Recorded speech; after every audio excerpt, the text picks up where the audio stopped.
আসসালামু আলাইকুম বন্ধুরা, কেমন আছেন সবাই? আশা করি সবাই ভালো আছেন, সুস্থ আছেন। সোনালী রান্নাঘর উইথ ভিলেজ ফুড চ্যানেলে আপনাদের প্রত্যেকের স্বাগত জানাই। আজকে আমি তৈরি করেছিলাম পাঙাশ মাছ দিয়ে আলুর একটা মজাদার রেসিপি, যেটা খেতে অনেক সুন্দর হয়েছিল আর দেখতেও কিন্তু অনেকটা সুন্দর হয়েছিল। দেখেই বুঝতে পারছেন যে এটা কতটা সুন্দর হয়েছিল। এই একটা রেসিপি দিয়েই কিন্তু এক থালা ভাত নিমেষেই খাওয়া হয়ে যাবে। এরকম একটা রেসিপি আমি শেয়ার করব আপনাদের সঙ্গে। তো চলুন দেখে নেওয়া যাক আজকের এই রেসিপিটা। আজকের এই রেসিপিটা তৈরি করার জন্য আমি প্রথমেই নিয়ে নিয়েছি একটা কড়াইয়ে দিয়ে দিয়েছি পরিমাণ মতো সরিষার তেল দিয়ে কিন্তু মাছগুলো এখন ভেজে নেব। মাছগুলো কিন্তু আগে থেকে আমি কিন্তু হলুদ লবণ আর লেবু মাখিয়ে ভালোভাবে ধুয়ে পরিষ্কার করে নিয়েছিলাম। তারপরে আর লবণ হলুদ মাখাইনি, ডাইরেক্ট ভেজে নিয়েছি। তো এখন আমি কিন্তু একে একে মাছগুলোকে দিয়ে দিচ্ছি। আর এটা কিন্তু চামড়া সহই মাছ আছে, আর এটা পাঙাশ মাছ।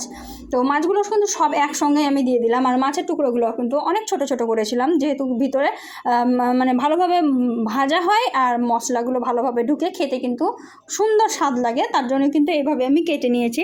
তো মাছগুলো আগে কড়া কড়া করে ভেজে নিয়ে তুলে নিচ্ছি। তো দেখতে পাচ্ছেন মাছগুলো কিন্তু সুন্দর করে ভেজে নিয়েছি আমি। আর এখন আমি সমস্ত মাছ ভেজে তেল থেকে তুলে নিচ্ছি। তো মাছগুলো কিন্তু আমার সব তোলা হয়ে গেছে, এই তো দেখতেই পাচ্ছেন। আর এখানে একটাও মাছ কিন্তু ভাঙেনি, খুব সুন্দরভাবে ভাজা হয়ে গেছে। এখন আমি এই বাকি তেলে দিয়ে দিচ্ছি আলুটাকে কিন্তু ছোট ছোট টুকরো টুকরো করে কেটে নিয়েছি। আর আলুগুলো কিন্তু লাল লাল করে সুন্দর করে ভেজে নেব। ছোট ছোট করে আলুগুলো কেটেছি কারণ তাড়াতাড়ি সিদ্ধ হবে, মশলাগুলো ভালোভাবে ঢুকবে। আর মাছের টুকরো যেহেতু ছোট ছোট করেছি, তার জন্য কিন্তু একসঙ্গে দেখতেও ভালো লাগবে, খেতেও ভালো লাগবে। তো আলুগুলো দেখতেই পাচ্ছেন কালারটা কত সুন্দর হয়েছে। সুন্দর কালার করে আমি কিন্তু আলুগুলো সব ভেজে নিয়েছি। আর এখন আমি আলুর মধ্যে একে একে সমস্ত মশলাগুলো অ্যাড করব। এখানে কিন্তু আমি আলুগুলো ভেজে তুলে নেব না, এই আলুর মধ্যেই কিন্তু মশলাগুলো অ্যাড করব। তো এখানে আমি 2টা এলাচ, 2টা লং, 2টা তেজপাতা দিয়ে দিলাম। দিয়ে আদা রসুন আর পেঁয়াজের পেস্ট দিয়ে দিলাম 2 চামচ পরিমাণ। তো 2 চামচ পরিমাণ পেঁয়াজ আদা রসুনের পেস্ট দিয়ে ভালোভাবে আলুর সঙ্গে কষিয়ে নেব। ভালোভাবে আমি কষিয়ে নিলাম। আর এখন আমি এর মধ্যে দিয়ে দিলাম হলুদ গুঁড়ো, লঙ্কা গুঁড়ো আর জিরা ধনিয়া পাউডার আর স্বাদ মতো লবণ।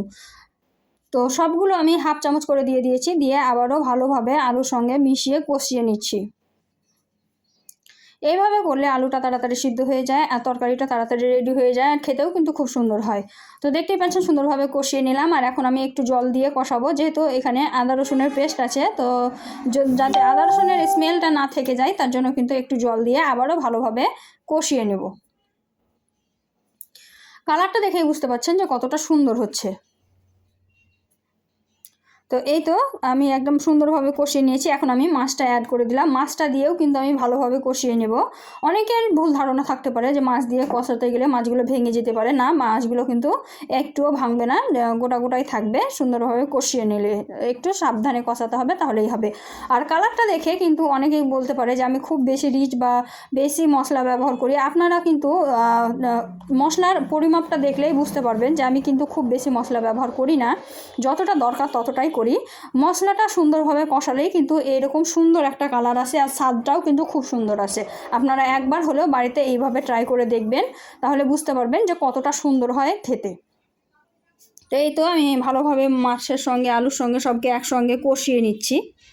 কিছু কষানো কমপ্লিট হয়ে গেলে আমি এখানে জল ব্যবহার করেছি। আর জলটা কিন্তু খুব বেশি দেইনি, এখানে আমি যতটুকু দরকার ততটুকুই দিয়েছি, কারণ এইগুলোকে ডুবিয়ে একটু আলুটাকে সিদ্ধ করে নিতে হবে, তার জন্য কিন্তু জলটা দিয়ে দিয়েছি, দেখলেই বুঝতে পারছেন।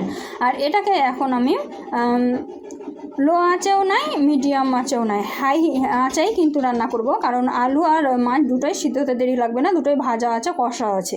তো এই তো আমি একটু 2 থেকে 3 মিনিট আমি রান্না করে নিয়েছি, তার মধ্যে আমার রেডি হয়ে গেছে। আর এখন আমি উপর থেকে ধনিয়া পাতা দিয়ে দিলাম, আর দিয়ে দিলাম একটু বাড়ির তৈরি করা গরম মশলা দিয়ে ভালোভাবে আবারও নাড়াচাড়া করে দিচ্ছি। দেখুন, নাড়াচাড়া করে দিয়ে কিন্তু আমি একটু ঢাকা দিয়ে দিব, দিয়ে একটু লো আঁচের দিয়ে দেবো, তাহলে কিন্তু কালারটাও সুন্দর আসবে আর সেন্টটা সুন্দর আসবে। যে মশলাটা দিলাম, ধনিয়া পাতাটা দিলাম, ওইটার একটা আলাদা সেন্ট আসবে। তো আমি কিন্তু একটু পরে বন্ধ করে দিয়েছিলাম। তারপরে দেখুন, এটা কিন্তু এখন পর্যন্ত গরম আছে, তার মধ্যে এত সুন্দর কালার এসেছে, একদম জমে গেছে। দেখুন, এই তো আমি চামচে করে তুলে আপনাদেরকে দেখিয়ে দিচ্ছি, দেখুন কতটা সুন্দর লাগছে। আর এটা কিন্তু ভাত, রুটি, পুরি যার সঙ্গেই খাবেন তার সঙ্গেই কিন্তু খাওয়া যায়। হ্যাঁ, আপনারা ভাববেন হয়তো যে মাছ দিয়ে কোনোদিন রুটি পুরি খাওয়া যায় না। হ্যাঁ, খাওয়া যায়, আমরা কিন্তু খাই, তৃপ্তি করেই খাই। তো দেখুন কত সুন্দর লাগছে। আর এখন আমি আপনাদেরকে বাটিতে পরিবেশন করে দেখাচ্ছি। দেখুন, এই তো বাটিতে আমি দিচ্ছি, দেখুন কত সুন্দর লাগছে। তো এইভাবে কিন্তু ঝটপট আপনারা কিন্তু মাছের রেসিপি তৈরি করে নিতে পারেন। মাগুর মাছ, পাঙ্গাস মাছ যারা খায় না তারা কিন্তু চেটে পুটে খাবে এইভাবে তৈরি করলে। তো আজকের রেসিপিটা কেমন লাগলো আপনাদেরকে কমেন্টে জানাতে ভুলবেন না। আর আজকের রেসিপিটা যদি ভালো লেগে থাকে অবশ্যই একটা লাইক, শেয়ার, কমেন্ট করে দিবেন। আর এই ধরনেরই আরও নিত্য নতুন রেসিপিগুলো পাওয়ার জন্য আমার চ্যানেলটিকে অবশ্যই সাবস্ক্রাইব করে দেবেন আর পাশে থাকা বেল আইকনটিকে প্রেস করে দেবেন। আজকের ভিডিওটা কিন্তু এই পর্যন্ত। দেখা হবে এই ধরনেরই আরও নিত্য নতুন রেসিপি নিয়ে পরবর্তী ভিডিওতে। তো ততক্ষণ সবাই ভালো থাকবেন, সুস্থ থাকবেন আর আমার জন্য একটু দোয়া করবেন। খোদা হাফেজ।